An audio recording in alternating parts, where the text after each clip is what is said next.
Indeed, there are some very special people in this world, individuals who are catalysts for positive change in the lives of others, persons who in fact dedicate their lives to the service and enrichment of their communities. Such persons often strive to break down systematic social barriers and therefore leave a legacy of opportunity which lasts well beyond their years. This is a story of one such individual, Elizabeth Jane Stafford, Mama Bear. During a time of great social tension in the U.S., while the enforcement of or opposition to policies of racial segregation were at the heart of domestic unrest, Jane Stafford stood up to serve as a force for change, helping to confront the bigotry at the core of repression and helping to defeat the despair that threatened peaceful resolution. Her method to effect change was sport, and her sport was swimming. As a former swimmer herself, Jane competed in and scored at U.S. Nationals in 1934. Soon after, Jane began her coaching career in her home state of California in 1935. Though she later joined the U.S. military, Jane continued coaching and led the Walter Reed women's team to 2 AAU national team titles in the early 1960s, reportedly producing numerous national-level swimmers, including members of the U.S. national team, in events such as the Pan American Games. Although Jane's coaching successes before the 1970s alone would merit her consideration for admission to the International Swimming Hall of Fame, her unique pioneering presence as an early female coach, her work in establishing one of the nation's first fully integrated swimming teams, and its subsequent effect on the sport itself and the community she served should in fact secure it. In 1962, the Cabinet Wives, First Ladies at the Pentagon, created the Widening Horizons program, a philanthropic activity of the U.S. Department of Defense. From its inception, the Widening Horizons program was aimed at supporting urban youth within the Washington, D.C. metropolitan area by providing the resources to enable capable adult leaders to deliver direct mentorship and training services in academic, professional, and athletic fields of interest. In 1967, Horizons program directors recruited Elizabeth Jane Stafford, an internationally recognized swimming coach and military civilian employee, to add competitive swimming to its diverse offerings. Ms. Stafford eagerly volunteered her services as head coach, and the Stafford Sea Devils, SSD, was begun at the Walter Reed Army Medical Hospital Therapeutic Swimming Pool. As a primary condition of her volunteer coaching, Ms. Stafford insisted that the team was to be thoroughly diverse across all ethnic, social, and economic considerations.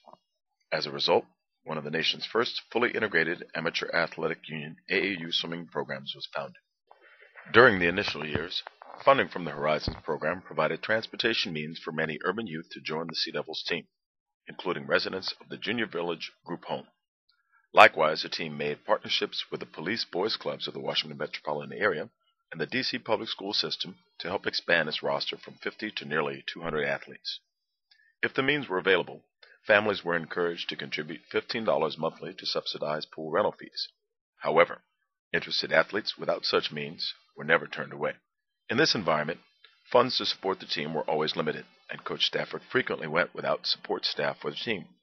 Her remedy was often a one-room schoolhouse training format, which also relied upon experienced athletes to help in the instruction of new team members.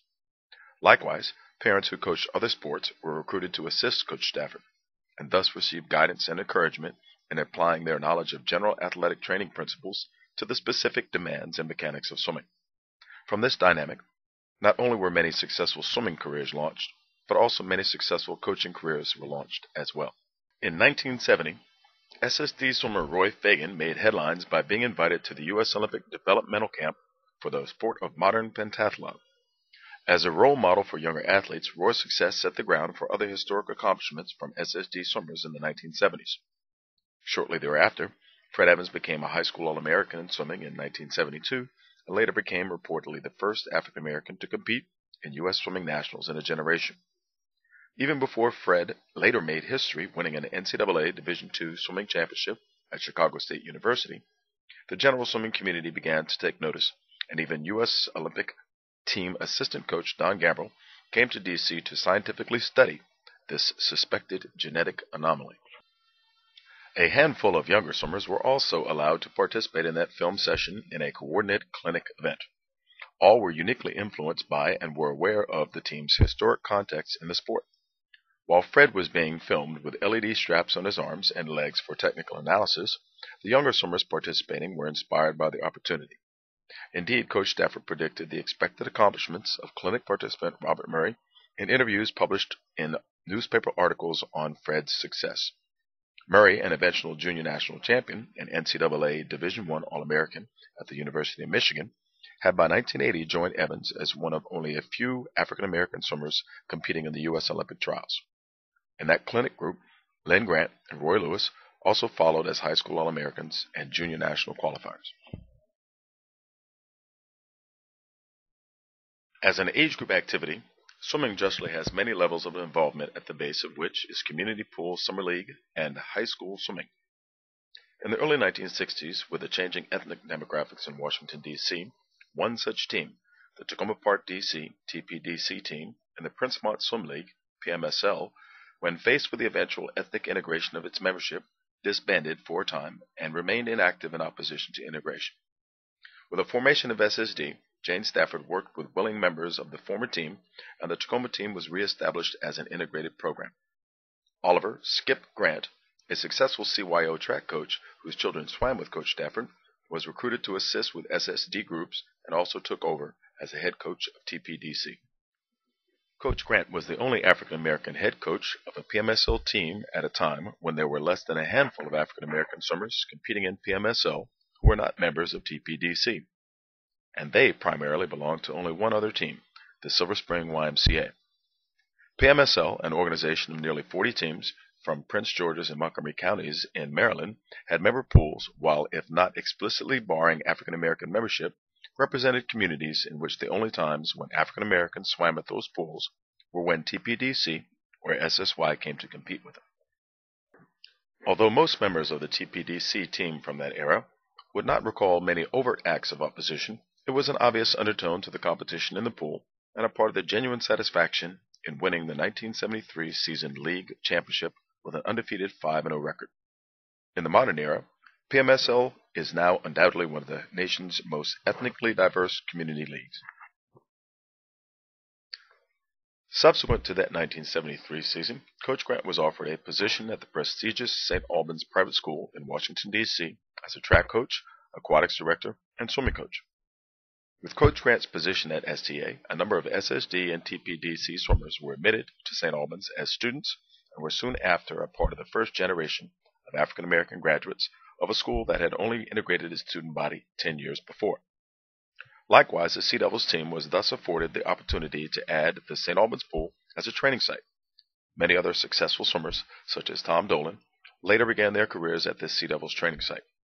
Truly, SSD and TPDC swimmers were uniquely prepared under the quality leadership of coaches Stafford and Grant to be trailblazers in sport, learning how to train and to compete with pride and to win with grace and composure. Coach Grant continued to work at the St. Albans School until 1998, eventually becoming the school's director of athletics, as well as eventually being appointed to the school's board of governors.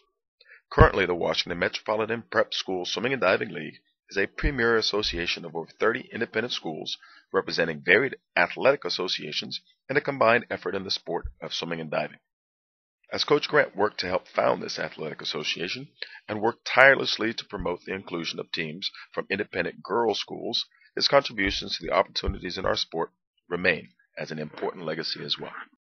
In the early 1970s, the D.C. Department of Recreation built an 8-lane indoor competition pool just blocks down from Congress on Capitol Hill at the Eastern Market. Having influence with the DoD, Coach Stafford was able to arrange pool time at this new Capitol East facility.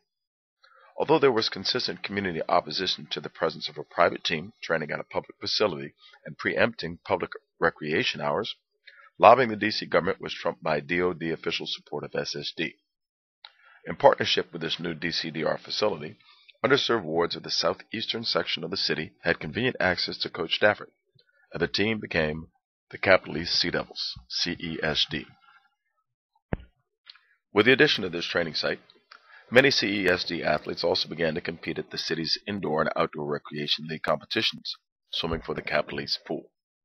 As a result, many other recruits from such rec league teams were influenced by the model of their successful peers and later themselves joined Coach Stafford at CESD. One such rec league athlete, Solomon Robinson, joined Coach Stafford at camp at least at age 13, and became a senior national qualifier by age 19.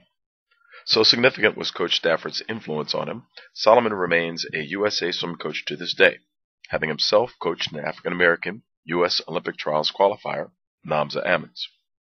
In turn, with many of her swimmers competing in DC Rec League events, Coach Stafford lent her support to DCDR events with the effect that, for a short time, the DC Rec League championship meets were AAU-approved events where athletes could qualify for championship-level AAU meets.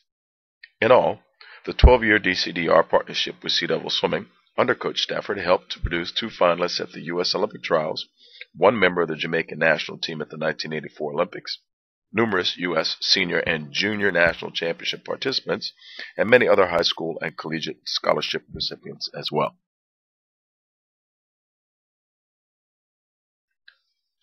As Sea Devils athletes matured, many followed in Coach Stafford's footsteps by her example and in her honor.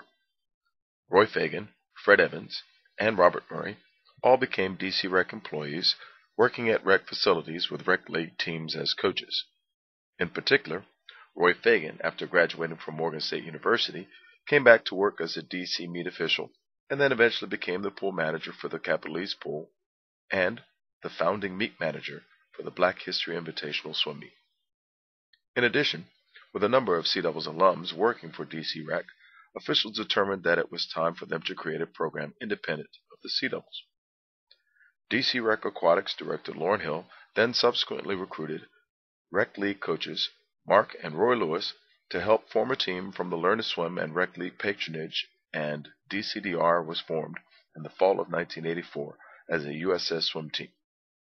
Sea Devils alums Audie Lucas, Dwayne Comer, Roy Fagan, Dwayne Ferguson, and Solomon Robinson all became the key coaching core of the new team. Over the 27 years of the DC Waves team, the program has successfully fostered a new generation of active USA swim coaches who are now themselves committed to contributing to the opportunities in the Potomac Valley and the diversification of the sport in general. Likewise, the team has also contributed in the careers of numerous Potomac Valley Zone swimmers, NCAA athletes, and even 2 U.S. Olympic trials participants. Undoubtedly, the fertile ground of experienced coaches and administrators left the Sea Devils legacy which enabled the successful launch of the new DC team in 1984, and also assured its ability to create and to maintain the Black History Invitational Swim Meet. In this way, Coach Stafford left a lasting legacy on the sport in DC, an effect which in turn has increased the opportunities for a much larger pool of athletes in the sport nationally. It's just a very phenomenal feeling to see these young athletes and the coaches that are around them and people who I grew up with and some of my peers influencing their lives. And to see the kind of job that's being done and the level of professionalism is very exciting. One could therefore justly assert that the availability of committed and competent coaches, parents, and administrators, which allowed for DC Rec summer meets to be AAU-sanctioned events in the late 1970s, was also a later significant contributor to the establishment of a meet that was a unique and valuable experience in the lives of noted athletes such as Cullen Jones, Sabir Muhammad, Michael Normant, Atiba Wade, and Jason Webb, all of whom experienced the excitement of the Black History Invitational Meet during their age group careers. At a time when many coaches and administrators were espousing a supposed scientific reasoning to explain the limitations of African Americans in the sport of swimming, Jane Stafford argued that opportunity and not genetics was the cause of limited representation. Moreover, Coach Stafford believed that the inherent potential of athletes could overcome all challenges of other socioeconomic determinants. In fact, she worked tirelessly to use the positive influence of sport to encourage positive life choices and to combat the environmental conditions of an urban setting rife with the influences of illicit activities.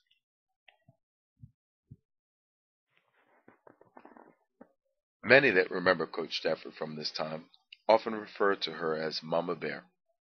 As Jane was not at all a small woman, when she lovingly herded her students, she looked like a mother bear with her cubs. In fact, whether you had dirty clothes, a runny nose, were awkward or confused, Coach Stafford would greet you on first sight with a welcoming, "Hey, champ." Before a challenging race, her warm and calm assurances could make you feel unstoppable.